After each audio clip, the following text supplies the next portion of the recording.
Love this podcast? Support it and sponsor today. Simply head to ozcastnetwork.com for details. The Word Docs would like to pay our respects to the Kaurna people on whose lands we are today, and to pay our respects to elders past, present and emerging. And we would like to recognise that this is country of powerful storytelling and knowledges, and that we're honoured to be here today.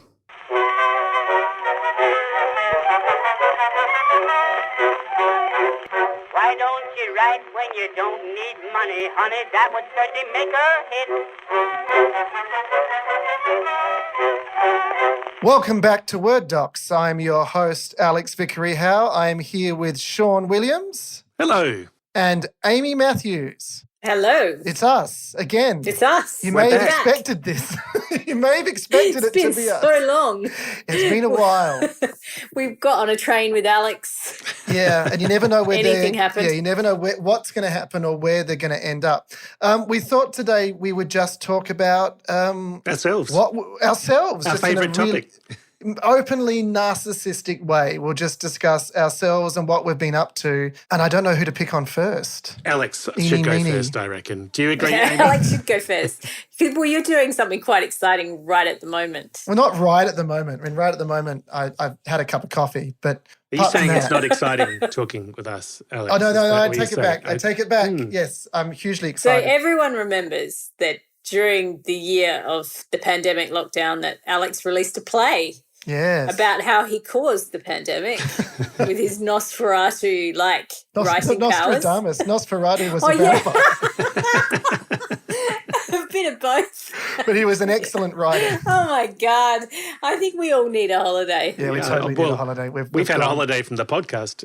We've had a holiday from the podcast, but every other aspect of our life has gone mad. So, the play is in rehearsals as we speak. That's so exciting. It's exciting, but I haven't been there very much, which is really bad form. Any performance writer listening, you're supposed to be there for somewhere between 3 days to a week at least on the first week.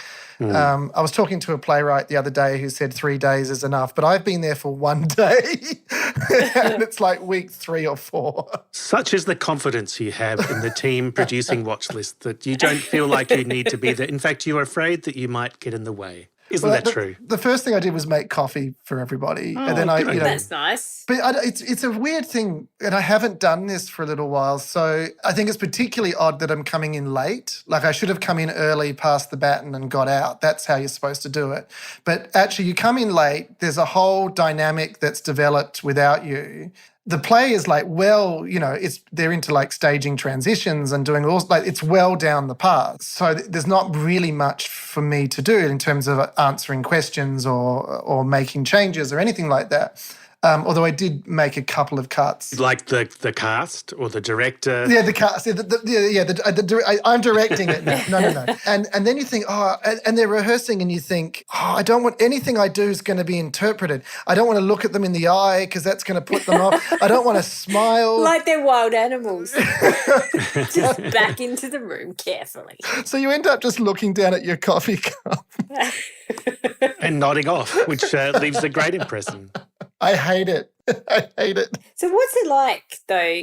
Because it was a reverse kind of process, right? Like you were saying, you often, you've done the play before. Oh, it's a total, yeah. This time, yeah, you've published it. It's been out in the world. It's sold out. It's over. It's not over. Has it sold out, Alex? Yeah, he sold out. I'm glad I got tickets early. Oh no, the book. The book's sold out. Oh, the book. The book's sold out. Show. Ah. Yeah, I mean, I'm teaching this at the moment. Writers will change things up to the preview night. They really will, and perhaps even after the preview night. And so the script is very rarely published before the performance. It's either published just before or usually after. So in a way, I kind of restricted them in lots of ways because I said, okay, here it is. It's been out for a year. Now we're going to try and do it. So in a way, it makes me kind of superfluous. But I guess there's always a second edition. Who knows? But I also just forgot how much I hate hate's not the right word because it sounds aggressive, but I kind of squirm just being there. And that's even when they're doing a really good job. I just go, I wrote that, ugh. And so I'm actually dreading opening night now. I don't want to go, but I have to go. But I'll probably, I'll have a few drinks, but during the show. It'll be fine. And that's even like, I actually wrote to the two leads today and I said, I think you're doing a fantastic job, but it doesn't matter in terms of my squirm factor. They can be the most brilliant. In some ways, if they are brilliant, it makes me squirm more because then I'm just left with, the writing. Oh, why do they say that? I thought that was funny at the time. That's interesting. That's fascinating. I'd never thought about that. I'd never thought of that. Oh, it's awful. What that must be like to sit there and watch it. Because you don't, as an author, you don't sit there and watch people read your book normally, right? I hate reading my work aloud. It would be like that. It'd be like either you reading your work aloud or someone else reading your novel to you as a bedtime story. I don't know if anyone's ever done that. No, I don't know that I'd be into that. And things that, and also I've moved on. So things that I was thinking a year ago, you listen to it now and go, oh, maybe I would do that differently now. Also, you wrote it before the pandemic and now you've lived through one. Yeah, and so what that does, without, I suppose I can spoil the play, but it makes one of the characters much darker than she would have come across, when it was just kind of soft sci-fi. It's kind of hypothetical and you go, oh, well, I can kind of go with that idea. And now she reads as much, much grimmer. And we had that conversation yesterday where we went, oh, she really does read as a psychopath now because we know we have lived through the impact of what she's going to do. Whereas before I feel like it was more in a moral grey area because it was speculative. So that was interesting. And that really affects then how the actor inhabits that role. Because, so is she funny? The actress, or is she playing it more serious? Well, she's very funny in real life. She kind of what I mean. Again, I hope she doesn't listen to this because the worst thing you can do to an actor is point out what they do well because then it makes them self-conscious about the thing they're doing well. You better not to tell them, and then it just keeps happening. Won't they think, well, if I do that well, does that mean everything else I do is shit? It's terrible. Oh my God. I might as well it's like say you've got a great personality. Yeah, it's not great. You're really interested. What they tend to do is if you say you do that one thing really well, they'll overdo it enormously. Yeah. Like if we said to Sean, he high fives really well, he'd start doing it, right? Claps beautifully. Yeah. Or would he? No. Sadness. No, never. But what she does really well is that, and it's kind of in the script, and I have talked about it a bit when people have asked me about the play, but the character has this thing where she has a public face that's really funny and personable, but then she has a private face that's quite savage and quite dark. And she pivots within a scene from one to the other in a really disturbing way. And she manages to make both of those faces quite believable, which when you're watching, you kind of go, oh, she's really, I don't, where do I stand? So she is funny, but then she's suddenly very not funny. And the gap between that might be a couple of seconds. That's pretty amazing. So I think that was kind of cool to see. And also that you might write something that once it's physicalized is way more full on. Like at one point she pulls out a gun, which in writing of it you go, yes. But then when someone actually has that prop, we were talking about what it's like to hold a gun because I had to do I had to go to a shooting range for a play once. So I had to learn how to shoot. Was this when I was playing that? Yeah, World War II soldier. It was. It actually was. He didn't go to a smoking range to learn how to roll a cigarette. He got to learn how to roll a cigarette. But it's actually terrifying. It's a really, and I'm trying to load my bullets. And I've shaky hands and bad eyes. Oh, good God, Alex. Yeah, terrifying. And I'm loading my bullets. And then once your bullets are in, you have to kind of raise the gun and you're just very aware of the fact that you're holding a deadly weapon. So we talked about that a lot. So sometimes the physicalizing of things changes. I guess in the writing, you kind of write it and go, oh, yeah, fair enough. And when you actually see it done, you go, oh, that was actually quite a more full-on decision, I guess. Yeah. So let me ask you, Alex, having written a play that destroyed the world and now you're putting it on, tempting fate, because there's still time for another plague, are you working on something cheerier now? Please say yes. Oh, Alex. You disappoint me again. Do I need to buy a bunker in my backyard from a nuclear war, or give us a hint as to what catastrophe we can expect? It was actually really funny because the cast was saying to me yesterday, because they know I'm working on books, which is part of the reason I haven't been there as much. And one of them just went to me and went, "Oh, is it political?" Like really sadly. Is it going to happen? Yeah. But I'm doing the novel of Stupid Dead Boy, which is fun. But the one I did before that, which is with an editor that we all know, is called The Engagement, and it's about politics. And it ends basically with something quite similar to the Capitol riot. So, which you wrote right before the Capitol riot I wrote happened. before the Capitol riot. But so can you please give something a happy ending? Or can somebody just take his pen away? Well, I think Alex, from now on, you're a mime. I think Amy was right. I am writing like Nosferatu. Like that's what he would do. I know. You're like the horror version of Nosferatu. Can we? Can I defend myself by saying I just got out of a 2-hour lecture and I'm a little bit frightened? Absolutely. Can we talk about something cheerful? Oh, let's pivot to Amy. Amy's cheerful. Let's pivot to Amy is perfect. Yeah, we're all cheerful. Tell us about the book. But let's first tell us how long you had to write this book.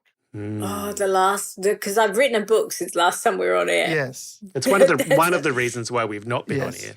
Amy has written one of the reasons we've written a new curriculum, all three of us, and like it's just been nuts. But yes, so I started.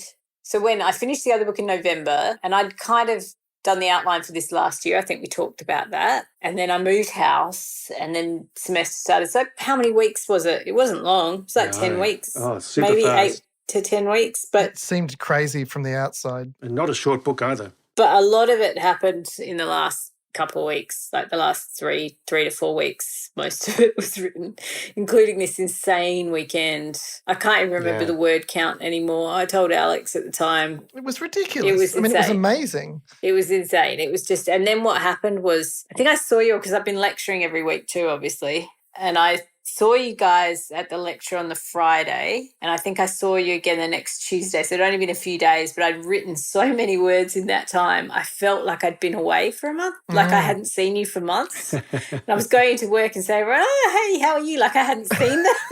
Regular listeners. I was a bit friendly. Where had you been living mentally? In Montana in 1886, I think it is. But yeah, but the plot just happened. So all of it happened, all the people. So it's book 1 of a new series called The McBrides of Montana. And we just brainstormed titles this week. So it's going to be called Kit McBride Gets a Wife. And it'll be out in August 22. Great title. I can't wait to read it. Yeah, it should be fun. It's a real comedy. But so that's what I did. I did that madness. And I finished it right when marking came in. So then I marked. It's almost cruel. I mean, it's good that at least it was finished. Oh, but, it's been, man. I think all three of us have had the same year, so I'm not complaining too much, but this is why we haven't podcast. So, yeah, going from the book last November to moving house to this book plus new lectures every single week, like hours and hours of new material. Plus Alex and I are heads of department now, so that's busy. How the heck did that happen? And then somehow I've had 4 PhDs finished as well. And then so I just feel like I don't know who I am anymore. There's an interesting kind of sidebar there because one of the things I've been thinking this year in particular is that any one of the things going on would be lots of fun, but all of them happening together, it takes a lot of the doesn't take the fun away, but it means you become this kind of working machine that just kind of sleeps, writes, teaches, sleeps, writes, teaches. I think there's no processing time, right? We went to this leadership training, which Sean's heard about, but he talked about the third space. Do you remember this, Alex? Yeah, that time between meetings, right? Yeah, so that if you go from a lecture to a meeting, you need like a time in between, like a third space in order to process what's just happened before you go into the next thing. And I don't have that. I don't know about you. No, and I think, so what happens is we go from thing to thing to thing to thing to thing and you haven't processed it. Whereas actually last year doing Word docs regularly, I think I had time to at least process the writing bit of it. We'd kind of reflect every week and I'd sort of be on top of that. Whereas this year's felt like an avalanche. It's all good. Yeah. It's just like you said, it's a bit too much. So I really need a holiday. And my dream holiday at the moment would be literally sitting on the couch and reading books or watching telly. Sounds beautiful. Sounds By the fantastic, fire, Amy. sit by the fire and just chill.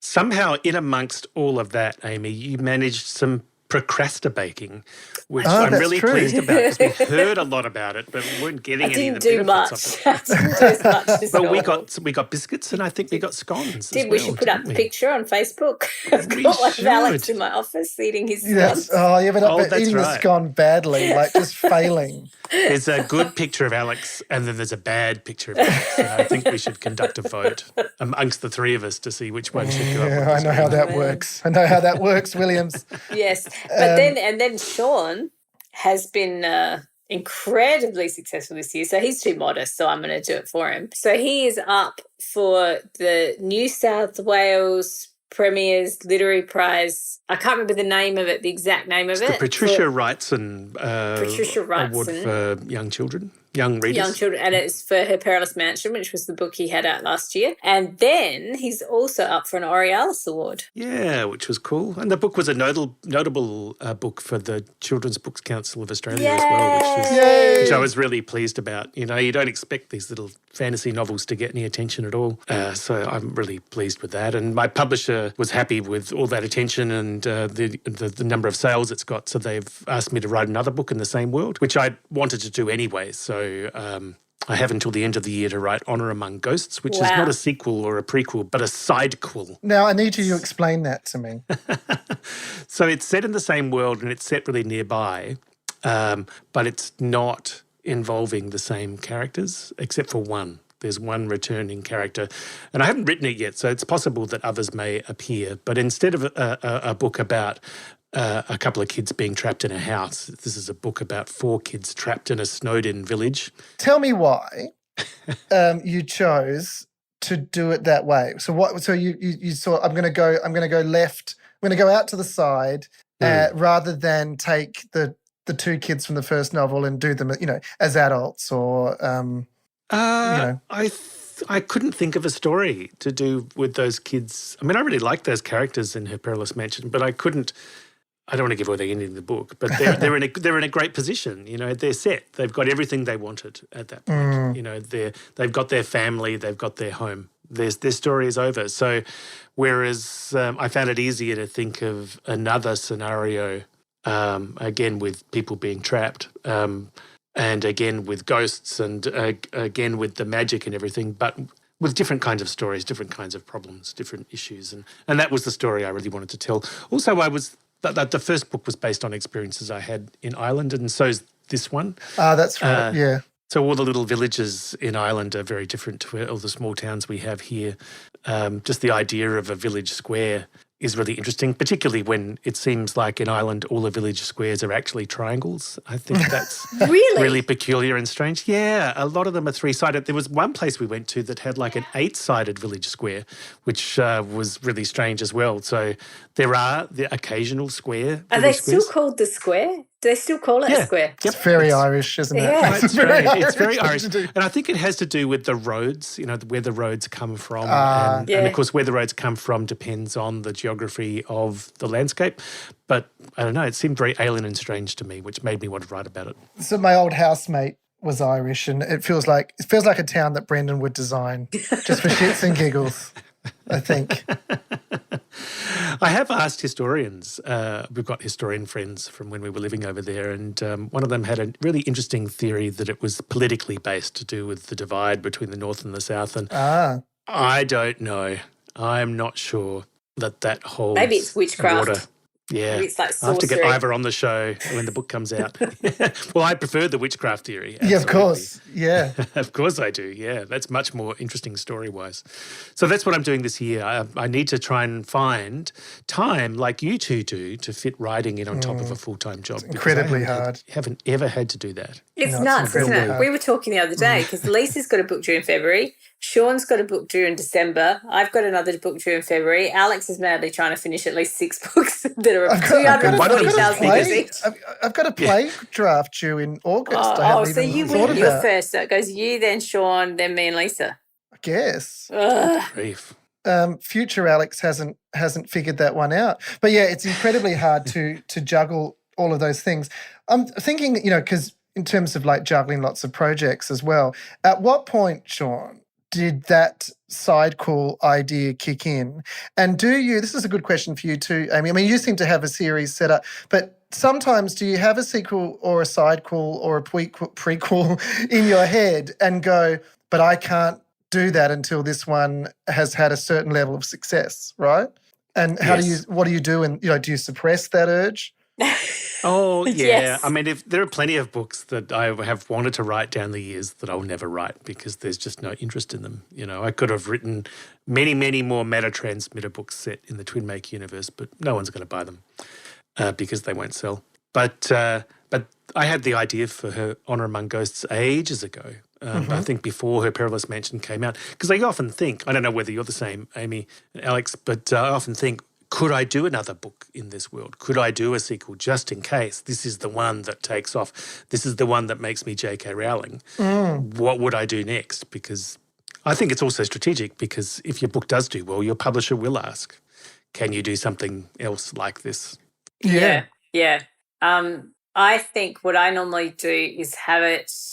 I just have so many side characters. I could write lots and lots of sequels if I wanted to. Yes. We've both got the side character thing, don't we? We fall in love with side characters. They take over, and I love them. But usually what happens at the beginning is you write one, knowing that you have these sequels there that you could do, and then if it does well enough, you can get more. Nowadays, I sell. So this one I'm doing now has the potential to be 5 books, but I've got a 2-book contract. And the idea is if the 2 books go well, then I can write the other ones. And same with the last series I did. Originally, I did a 1-book contract for HarperCollins here in Australia and did that 1 book here. And then I'd written the sequel for that and then sold those 2 books into the US, and they did it in a 3-book deal so I could write the 3rd one. But I always knew it was a 4-book series. But because the 3 did well enough, I got the 4th book. Great. And what if you'd had to stop at any point? Like, what if they just went, this one tanked? They would just stop. They would just stop. So Garth and I, our last series of books was supposed to be a trilogy, but just didn't do well enough. So we wrote 2, ended the 2nd book on a cliffhanger. In fact, that's the 2nd series I've written where book 3 didn't come out and book 2 ended on a cliffhanger. So apologies to all the 10-year-olds out there who are reading. They have Sword Will Travel It's series. annoying. Could you do like a book that combines both of them? Both of the, could it be like a book that ends 2 trilogies? Is that ridiculous? I'm not sure that Star Wars and a kid's fantasy about talking swords are actually could happen. That would blend really. Talking lightsabers. Yeah. Oh, that's a marketing idea. Make it a singing lightsaber. Up the stakes. I've never really thought about, like what happens, because I would find it quite. It's a real bind, right? Because on one level you go, I've got a really good cliffhanger, and another level you go, what if this is it? Yeah. What should it be, a full stop or should it be a ... It's an interesting question. You need to have a story per book that can wrap up within the story, and then an overarching narrative that could go on. But you have to make sure there's some kind of closure just in case. Yes, absolutely. And sometimes you might be told to add closure before the book comes out.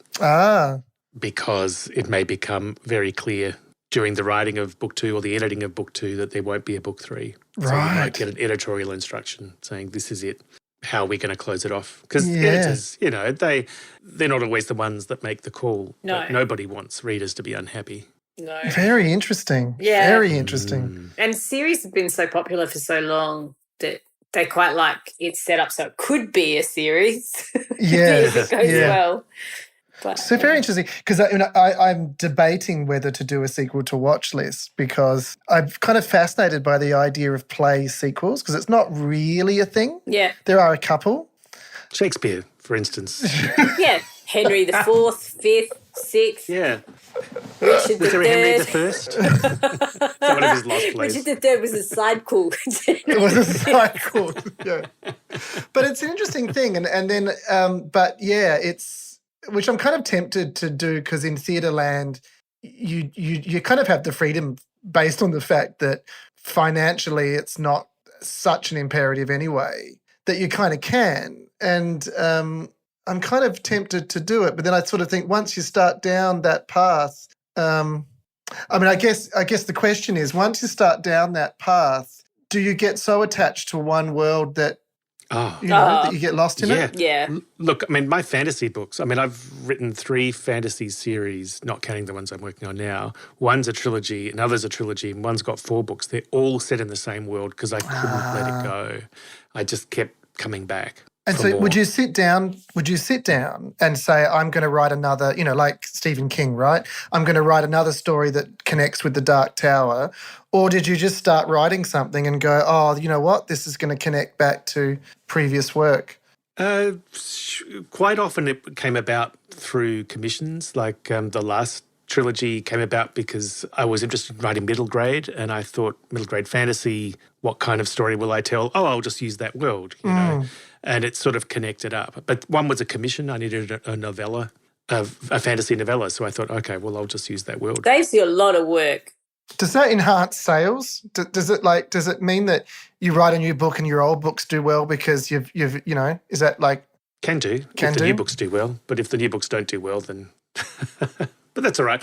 Those books did really well and they're still out there. And the second series was voted the best fantasy series, Australian fantasy series ever published back 15 years ago or something. So I'm really pleased with how they did. But I don't know whether they'll be remembered. I'd still love to do more. He's swimming with embarrassment. He's so modest. If you could only see him. Sean is so modest. This is actually painful to him to have to... Well, I'm doing a humble brag kind of thing, aren't I? Oh, my books were the best ever. I got I'm not sure anybody best even ever likes. Australian fantasy. It's true, though. But nobody reads them. But that captures the mindset of a writer, doesn't it? It does. We're boastful, vain creatures and yet filled with insecurity. Well, it's because we're too aware. So we're boastful and vain, and then everyone can see I'm being vain. Whereas, no offense to actors, I think a lot of actors are just like, yes, so what? I'm being vain. Yeah, I'm here. Yeah. I'm here. Yeah, absolutely. That's my middle name. Which is why we scuttle back to the darkness. I think that's why the playwriting process is so cringy. Like Nosferatu. Like Nosferatu, back to the shadows. Because I think there is that level of being there. Like you write a book and you can go, that's great.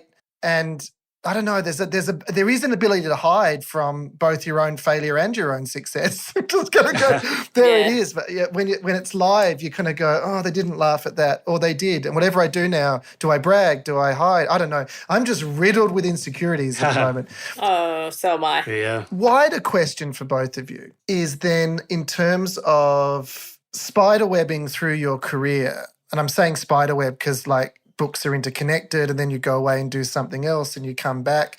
I'll ask each of you in turn, how planned is that? So it seems, Amy, that you plan you've got a 2-book contract, so you're able to put a certain amount of planning in place. It's loosely planned, chaotically planned. I think in that you always have to be ready. I think you're the same with plays, to be honest. I think you have to be willing to take opportunities as they come.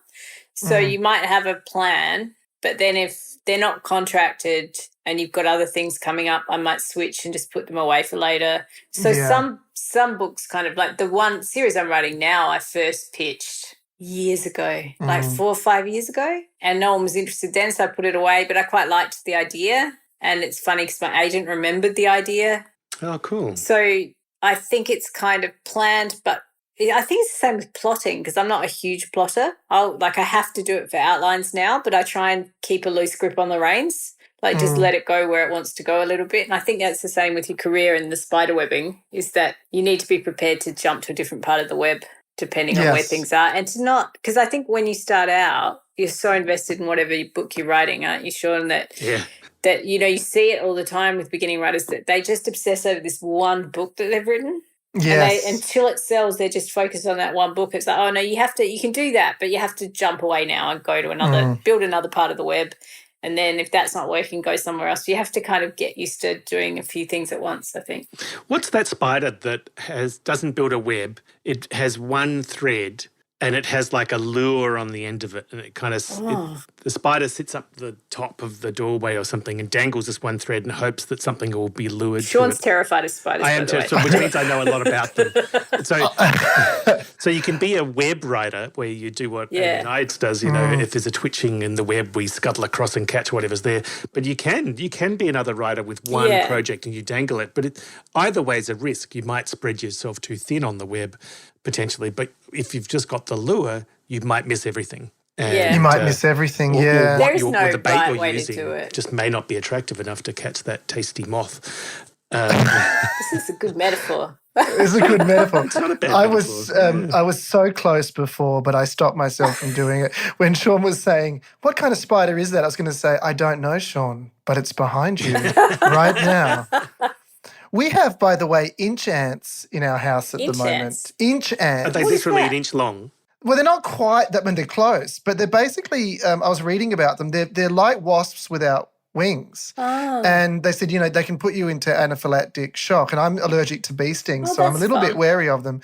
But they've just Is that what it is popping up. crawling up your shoulder? Hold on, didn't you write some story about the queen turning into an insect? Is this coming true now too? Is this coming true? I don't. But they're just one by one. Every couple of days we're seeing them. I'm like, there's a nest in the house. No, he's That's not the sleeping. ominous note on which to end this episode because we're just about out of time. Because if we never come back again, people will assume that The Alex has been enchants. devoured by the enchants and turned Or he's into Nosferatu and Prince this is his Edward's minions. concubine. He's got the enchant minions. Get them, my ants. I think ants are actually. I mean, I'd rather be killed by a spider than an ant. In the same way, I'd rather be eaten by a shark than a catfish. Why? Because a shark that's got teeth, catfish, and they this has been happening. They just gum on you. They just gum you in. Ew. Oh. And on that note, we'll see you all. Well, could I just not to leave our readers, our listeners, or me traumatized. So what's next for us, Amy? We've got all books lined up, but what are we doing? What are we doing next week? How are we going to survive next week? Short-term week. plans, Well, marking. I've got to write new to our lecture for next week on historical fiction. Actually, so this I'll might be doing even more that. depressing. No, it's okay. And then the ants are more. I'm examining a PhD thesis and life doing affirming. that. And then I want to start reading again because I have been so busy with marking and writing and stuff I haven't read for fun. So I want to That's start an reading. excellent point. Great That's plan. an excellent point. I have a stack of books, including the latest skullduggery novels. We know what Alex thinks of them. Yeah. Just waiting. Like I'm so excited, but I just haven't had a chance to read anything. It's disappointing. So I'm going to try and build it in. It's part of our job, right? So I'm going to build it in. I'm reading Elizabeth Knox's new book called The Absolute Book, but I'm so tired at night that I fall asleep after a few pages, and it's such a complicated book that I keep forgetting what's going on, which is injustice to Elizabeth Knox, who's a wonderful, wonderful writer. That does happen to me a lot. That you wake up because the book bangs you in the face. Yes. I know someone who injured themselves with a Kindle doing that, actually. Really bad. Really But also- bad. Really bad. I'm imagining that. But also, Sean and I have got to watch a bunch of treasure movies. we We do. watched National Treasure. We've got to do I the Goonies. got a text about that one. Johnny was like, "What's that?" I'm like, "That is that Nic Cage horrible movie, isn't it?" I'm going to great steal and the Declaration of Independence. And he said that I've got a like, drink. I've got a drink. I did show Exactly, I did show drinking the game. kids the Goonies recently. I've never Sean's seen not it. seen the Goonies. Yeah, know. exactly. What? I know. Exactly. So, in fact, Amanda's going out on Saturday night, so I'm thinking I might watch the Goonies then. You are I've in for caught a up on all the treat. new Marvel TV shows, so now I've got to watch the Goonies. Oh man, it Yay. is so much fun. Yeah. And then he's going to watch Arachnophobia. I've seen it. It's a great film. And Eight-Legged Freaks, that's a great film too. I'm quite happy for spiders to be on the big screen. The real ones, Alex, that are the problem. The real ones. Well, on that creepy note, it's been a pleasure. It's good to be back. It's lovely to chat with you guys. Yeah. Missed you. What's our new, we haven't got a new. Oh no, we keep trying. Yeah, we keep trying. What should we try this week? Come on, what's our slogan, Alex? Well, we're going to have to go back to the old one, aren't we? I'm going to have to say it. Bottoms up. Oh, wasn't that? What does Nic Cage say in the film, Alex? That should be it. I'm going to steal the Declaration of Independence. I can't do Nic Cage at all. I was just really thinking bad. that sounds pretty good. That sounds Oh, okay. about as authentic as Nic Cage. I'm going to say it. Oh. Happy writing. Happy writing. Happy writing. Why Why don't you write when you don't need money? All your notes sound alike too much. All of them starts with I love you, honey, but they end with the same old touch. Just for a change, send a nice loving letter and cut out that please remit. Why don't you write when you don't need money, honey? That would certainly make a hit. And yes, and we'll try and sort our lives out so we can do this more often, or we will clone ourselves. Oh, wouldn't that be great? But I want to be the clone master, not one of the clones that does I all don't the want to be work. doing the work. There's something self-loathing in that. Again, sums up the writers really well. Sorry, Amy. What? What? You said you... Did I say something? I said I don't want to do the work. If I don't could do have the work, clones, I no. don't want to be doing the work. The They can problem is do the work. if you cloned me, no one would do anything. It would just be a bunch of Alexes Talking sitting about around catfish. talking about catfish. Do research on catfish gumming people to death. Can you imagine the excitement of all the mothers on trains with their eligible young women? The word to get out? Scientologists, they could recruit. And again, on that creepy note, Nosferatu and the others say farewell. I like the image. I like the idea, Amy, that you and I are Nosferatu's minions. So we We're are the enchants. the enchants of doom. Love this podcast? Support it and sponsor today. Simply head to ozcastnetwork.com for details.